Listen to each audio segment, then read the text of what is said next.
प्रिय भक्तों, आज हम आपको शनिवार के दिन शनिदेव का एक ऐसा चमत्कारी मंत्र बताने जा रहे हैं जिसका आपने प्रत्येक दिन 108 बार जाप या श्रवण कर लिया तो आपकी कुंडली में शनिदेव आपको अच्छा फल देने लग जाएंगे और आपकी आर्थिक स्थिति भी मजबूत होती जाएगी। आप सब जानते हैं, जन्म कुंडली में शनिदेव ऐसे ग्रह होते हैं जो हमारे जीवन में बहुत ज़्यादा तकलीफें उत्पन्न करते हैं, जिनकी वजह से हमारे हर काम में रुकावटें आती है। लेकिन अगर यही शनिदेव अगर किसी पर प्रसन्न हो जाए तो उस व्यक्ति को रंक से राजा बना देते हैं, उस व्यक्ति को जीवन में हर सुख मिलता है। अगर आप प्रत्येक दिन या फिर प्रत्येक शनिवार को इस मंत्र का 108 बार जाप या श्रवण कर लेते हैं तो आपका भी जीवन सुख में हो जाएगा। बस आपको इस मंत्र को अपने घर या दुकान में अपने मोबाइल फ़ोन में चलाकर श्रवण करना है और ध्यान रहे इस मंत्र को पूरा 108 बार या उससे भी ज़्यादा श्रवण करना है, तभी आपको मंत्र का पूर्ण लाभ मिलेगा। कमेंट में जय शनिदेव अवश्य लिखें।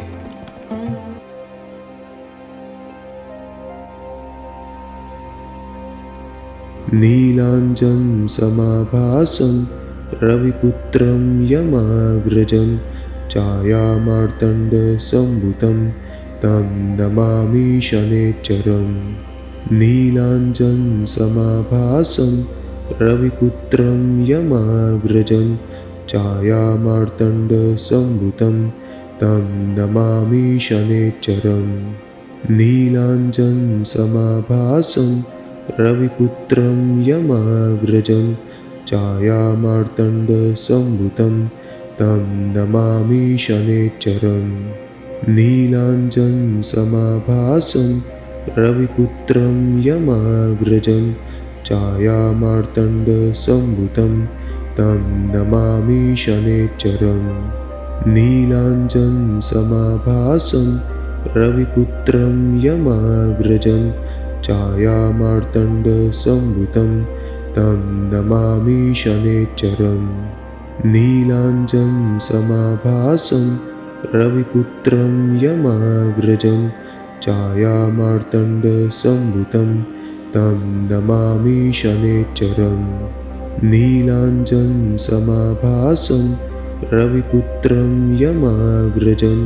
छायामार्तण्ड संभुतं तं नमामि शनैश्चरम्। नीलांजन समाभासं रविपुत्रं यमाग्रजं छायामार्तण्ड संभुतं तं नमामि शनैश्चरम्। नीलांजन समाभासं रविपुत्रं यमाग्रजं छायामार्तण्ड संभुतं तं नमामि शनैश्चरम्। नीलांजन समाभासं रविपुत्रं यमाग्रजं छायामार्तण्ड संभुतं तं नमामि शनैश्चरम्। नीलांजन समाभासं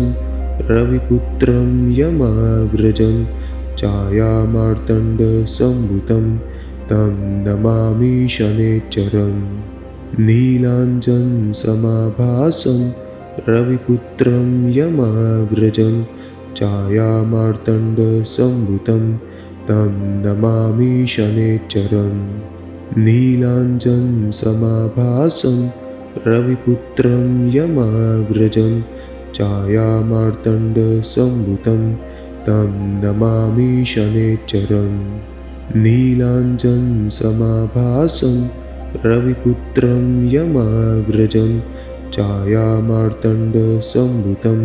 तं नमामि शनैश्चरम्। नीलांजन समाभासं रविपुत्रं यमाग्रजं छायामार्तण्ड संभुतं तं नमामि शनैश्चरम्। नीलांजन समाभासं रविपुत्रं यमाग्रजं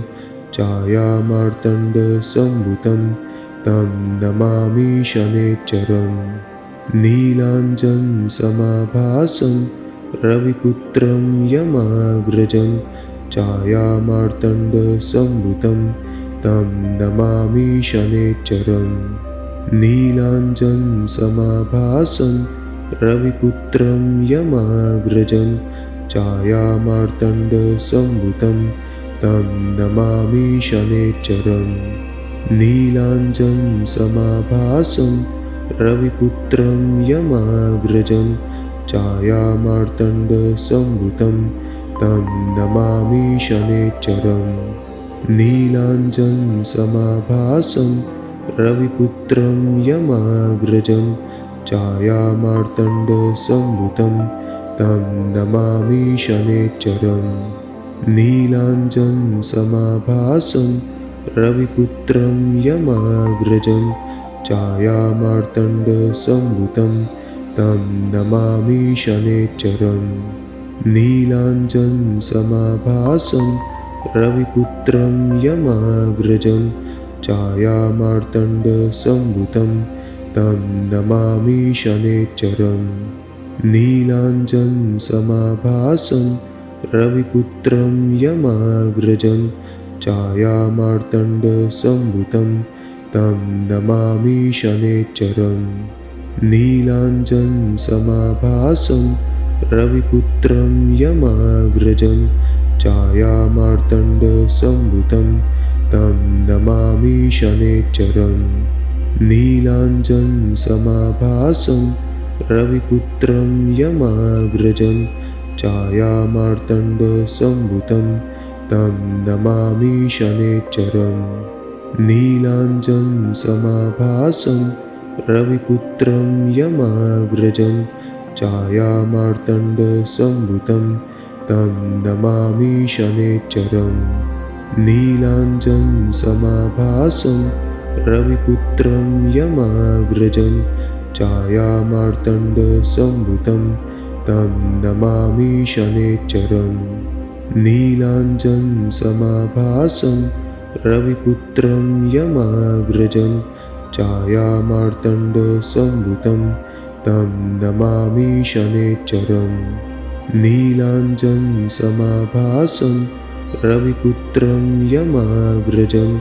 छायामार्तण्डसम्भुतं तं नमामि शनैश्चरम् नीलाञ्जनसमाभासं रविपुत्रं यमाग्रजं छायामार्तण्डसम्भुतं तं नमामि शनैश्चरम् नीलाञ्जनसमाभासं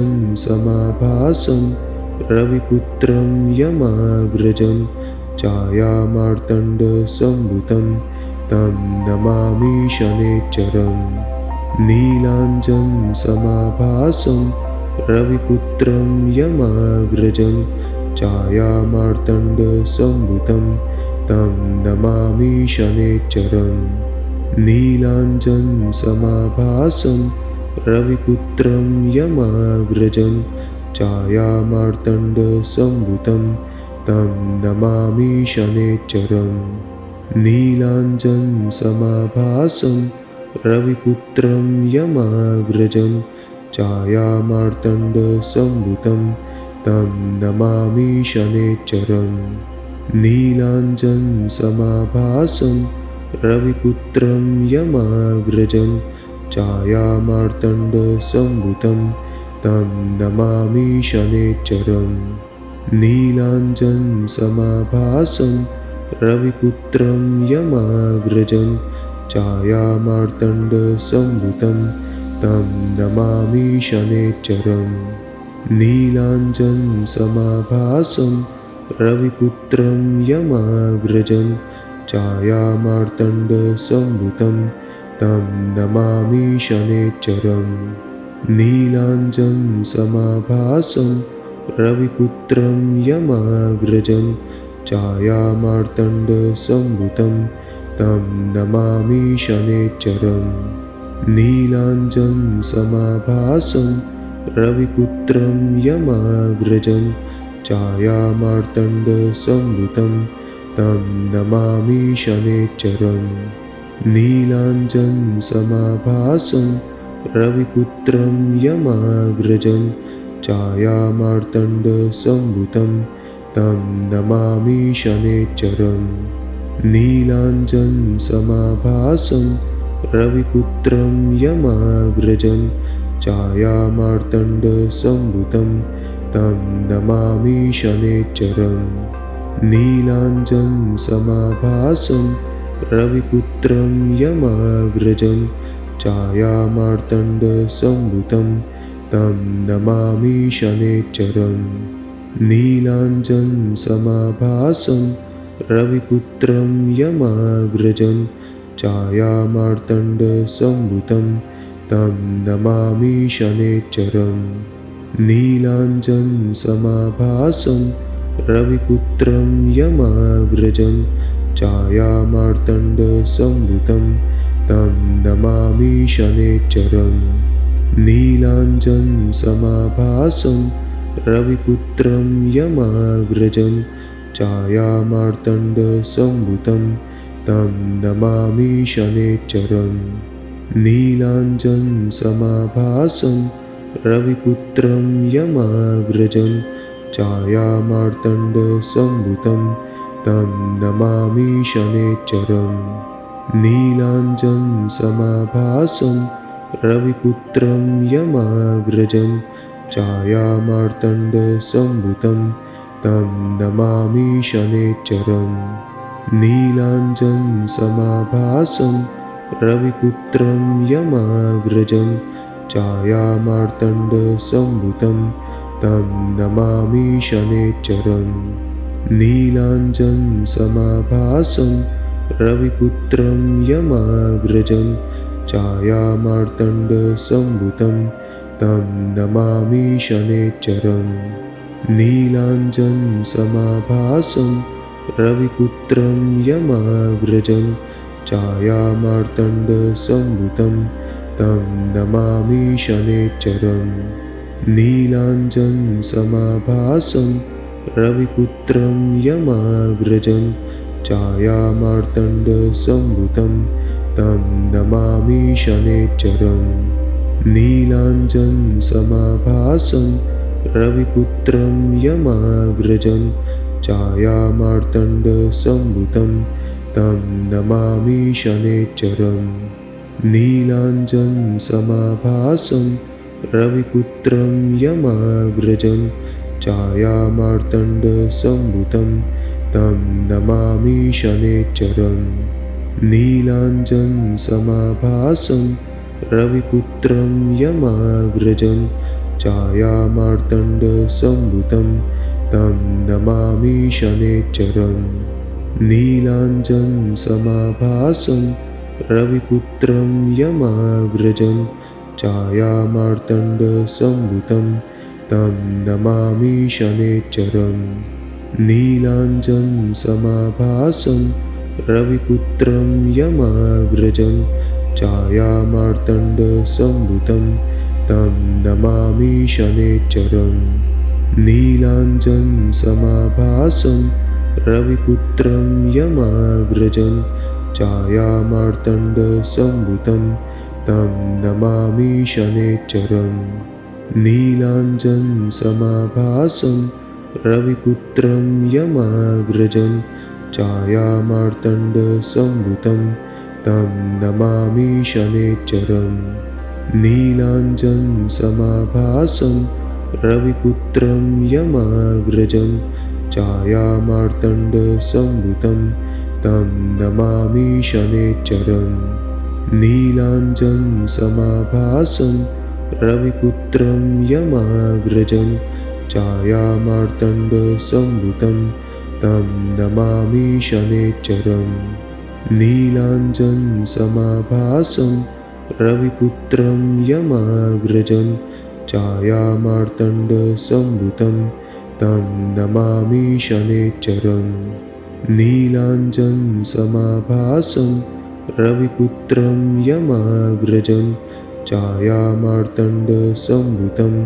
तं नमामि शनैश्चरम् नीलाञ्जनसमाभासं रविपुत्रं यमाग्रजं छायामार्तण्डसम्भुतं तं नमामि शनैश्चरम् नीलाञ्जनसमाभासं रविपुत्रं यमाग्रजं छायामार्तण्डसम्भुतं तं नमामि शनैश्चरम् नीलाञ्जनसमाभासं रविपुत्रं यमाग्रजं छायामार्तण्डसम्भूतं तं नमामि शनैश्चरम् नीलाञ्जनसमाभासं रविपुत्रं यमाग्रजं छायामार्तण्डसम्भूतं तं नमामि शनैश्चरम् नीलाञ्जनसमाभासं रविपुत्रं यमाग्रजं छायामार्तण्डसम्भूतं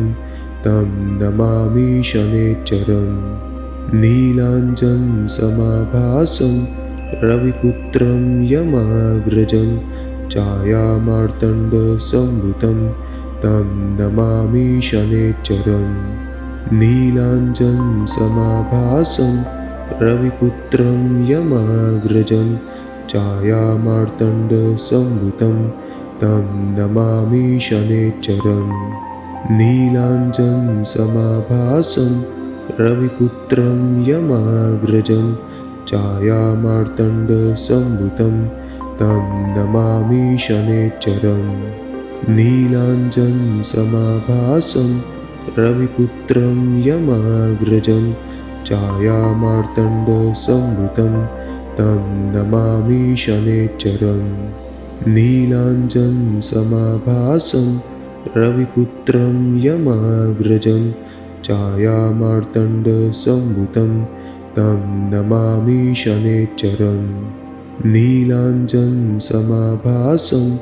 रविपुत्रं यमाग्रजं छायामार्तण्डसम्भूतं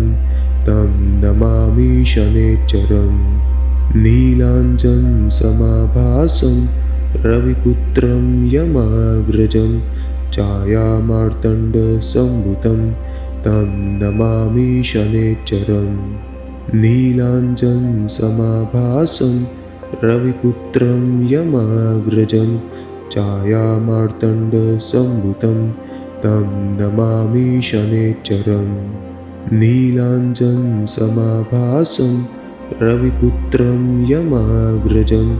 छायामार्तण्डसम्भूतं तं नमामि शनैश्चरम्